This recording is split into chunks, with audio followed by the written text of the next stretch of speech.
여기는 제 방이자 사무실, 모니터는 55인치 모니터 쓰고 있고요. 창업도 몇 번 했는데 창업 3번 했습니다. 저는 위치가 반 이상이라고 생각을 해요. 비수기를 극복하는 게 정말 중요해요. 도대체 아이템이 뭔데? 그럼 이겁니다. 그래서 위치를 저는 합정적으로 잡았습니다. 여기에서 어떤 자리가 더 좋아 보이는지 저는 여기서 장사했어요. 여기입니다. 들어와서 뭐 밥 먹고 나와서 카페 들릴 수 있을 정도의 좀 목을 정했었던 겁니다. 여러분 정말 중요합니다. 그리고 들어갈 때 권리금이 있었어요. 근데 제가 가장 중요하게 생각한 포인트가 건물주분입니다. 여러분 이거 중요합니다. 장사를 할 때에는 이 자리마다 권리금이라는 게 있어요. 이거는 잘 아시듯 건물주와는 별개로 상인들끼리 주고받는 겁니다. 그래서 뭐 시설 권리금, 그리고 장사가 잘 된다, 뭐 자리 권리금도 있고요. 이렇게 여러 가지 이 카페의 자리의 가치들을 계산을 해서 세입자들끼리 주고받는 그 비용을 권리금이라고 해요. 왜냐면 이 자리에서 장사가 너무 잘 돼요. 내가 들어가고 싶어요. 그럼 내가 나갈 이유가 없잖아요.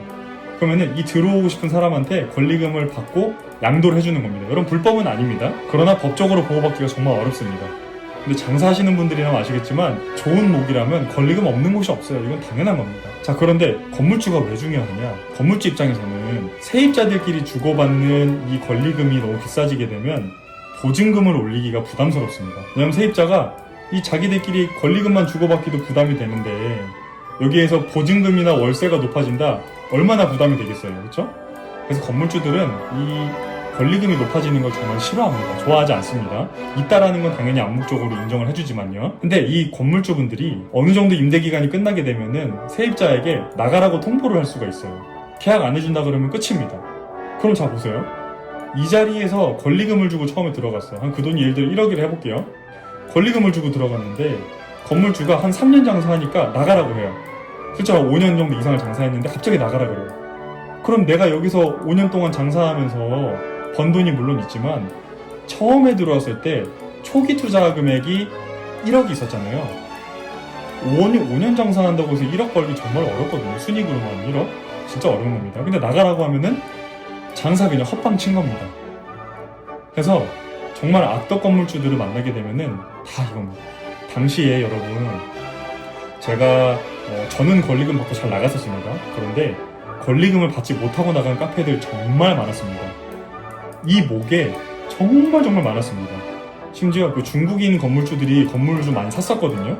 그래서 그냥 건물주가 바뀌었으니까 세입자 다 나가라 이렇게 해서 쫓아내는 카페들 진짜 많습니다. 심지어 이 랜드마크 같은 카페가 하나가 있었어요. 이 합정과 상수 사이에 노래 가사에도 나오고 여러분이 이름만 대면 딱 아실만한 그 카페도 권리금을 못 받고 회수하지 못하고 나갔었다라고 제가 알고 있습니다. 그래서 건물주분의 성향 정말 중요합니다. 그럼 건물주 성향 어떻게 하냐? 발품 파셔야 돼요. 근처에 있는 부동산들 많이 있잖아요. 저는 부동산들 정말 다 돌아다닌 것 같습니다. 그러다가 좀 마음이 맞는 부동산을 발견을 했어요. 이게 굉장히 어린애가 부동산을 돌아다닌다 그러면 좀 무시할 법도 하잖아요. 근데 정말 인격 있게 정중하게 저를 잘 대해주셨던 그 부동산 사장님이 건물주분들의 성향을 잘 알려주시면서 안전하다라고 추천을 해주시더라고요. 그리고 실제로 이제 그 건물주분도 이제 인사를 잘 드렸어요. 왜냐면 그 이전 세입자분이 장사를 워낙 잘 하셨어서 건물주분께 저를 소개시켜 주셨거든요.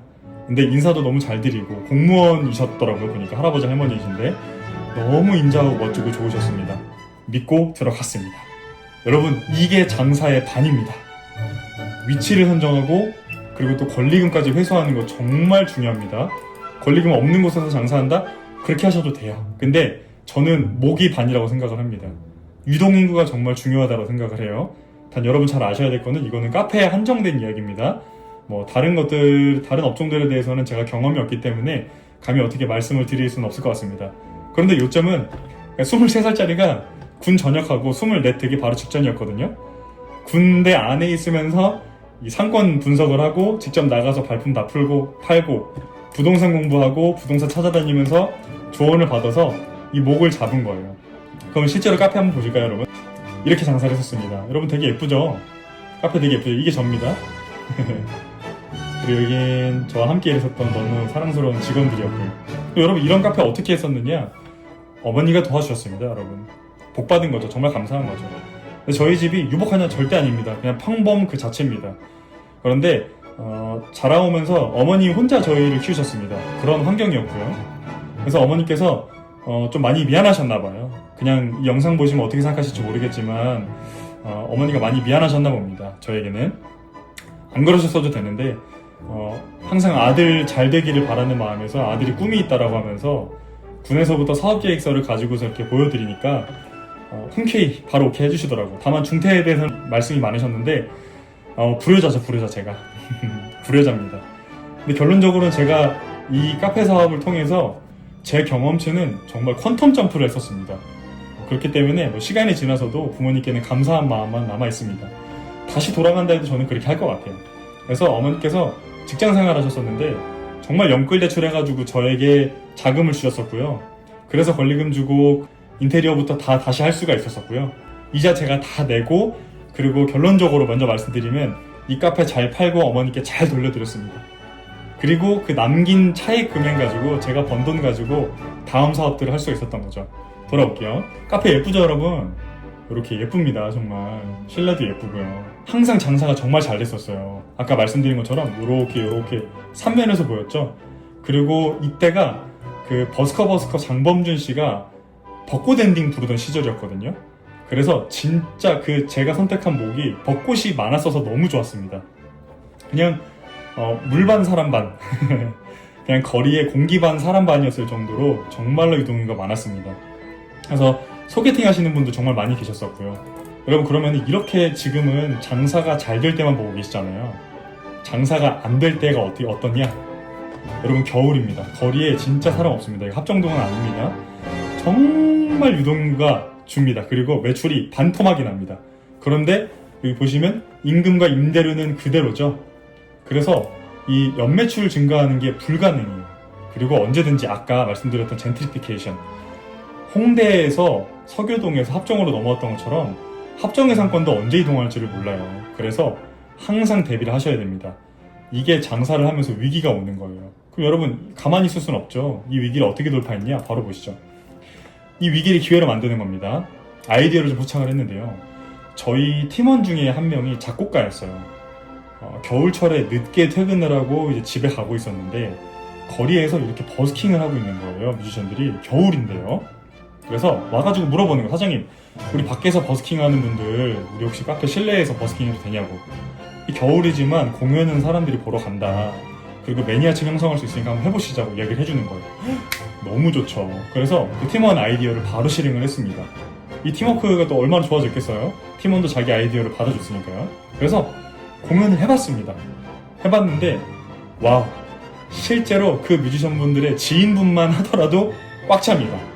그리고 겨울이지만 유동인구가 이렇게 있잖아요. 근데 오고 가고 보면서 저희 카페에서 공연하는 거 보니까 다음에는 와봐야지 하는 광고 효과도 있었고요. 가장 중요한 거는 단골 유치입니다. 이 카페에서 공연을 했던 뮤지션분들도 좋은 추억이 생겼죠. 단골이 됐죠. 그분들의 지인들, 그분들의 팬분들 모두가 다 단골 유치가 된 겁니다. 그래서 겨울에도 성수기 매출만큼을 유지할 수가 있었습니다. 여러분, 이거 정말 중요합니다. 물론 공연은 주말에만 했었지만 평일에도 이 단골분들이 계속해서 찾아와 주시는 거예요. 이게 정말 컸습니다.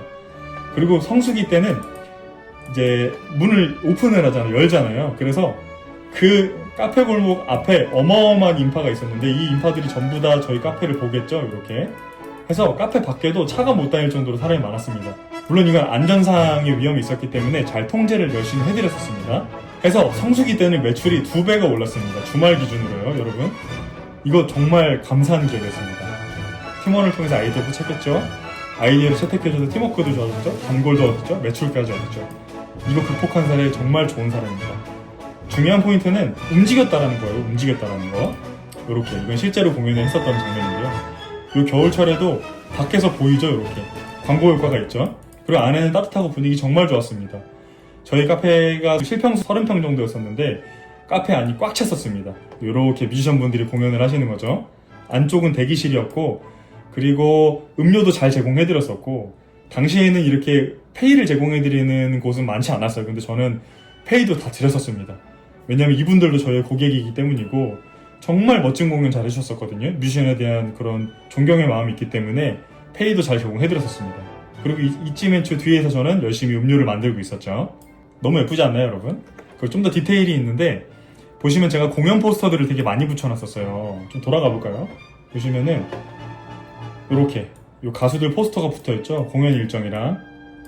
그래서 이 포스터의 실제 가수분들, 정말 지금 이름만 대면 아는, 와, 이 사람들도 왔었다고 싶을 만한 그런 뮤지션분들 찾아와 주셔서 여기 사인을 막 해주셨었어요. 그리고 이제 인디 뮤지션분들께 공연하는 자리를 내어드린다라는 게 소문이 굉장히 잘 나서 유명한 뮤지션분들 많이 찾아오셨습니다. 그러니까 그분들까지도 이제 단골이 됐었던 거죠. 그리고 여러분, 그분들의 팬분들까지도 저희 카페에 단골이 됐었습니다. 장사 정말 재밌게 했었습니다. 그러니까 이렇게 상권과도 잘 맞고 문화적 특성과도 잘 맞았었죠. 그래서 정말 재밌게 장사했었습니다. 그리고 카페 골목 전체에서 제가 가장 어린 최연소 사장이었고요. 주변 사장님들께 되게 조언 많이 구하면서 장사 잘 재밌게 했었습니다. 도움 많이 받았었습니다. 다시 가서. 그리고 공간을 그냥 남겨두면 안 되잖아요. 이 벽에다가 이건 캘리그라피거든요. 그래서 캘리그라피라든지 또 이렇게 미술 작품들도 벽에다가 걸어서 미술 작가분들이랑도 콜라보를 하면서 또 그분들의 지인분들이 저희 카페에 찾아올 수 있게끔 이 카페를 전시장으로도 또 사용을 했었습니다. 너무너무 재밌는 그런 공간이었죠. 여러분, 벌써 지금 10년이 넘었잖아요. 당시에는 저희같이 이렇게 공연하는 카페가 정말 드물었습니다. 재밌게 장사했었습니다. 이제 2부로 넘어가 볼게요. 여러분, 여기서부터가 진짜 게임입니다. 왜냐? 제가 망하는 이야기가 담겨있기 때문이에요. 카페는 제가 잘 팔고 성공했습니다. 제가 창업을 3개 했었다고 말씀드렸잖아요. 이 3개 중에 하나는 성공을 했습니다. 그래서 제가 야구 선수로 따지면 3할의 타율인 거죠. 괜찮습니다.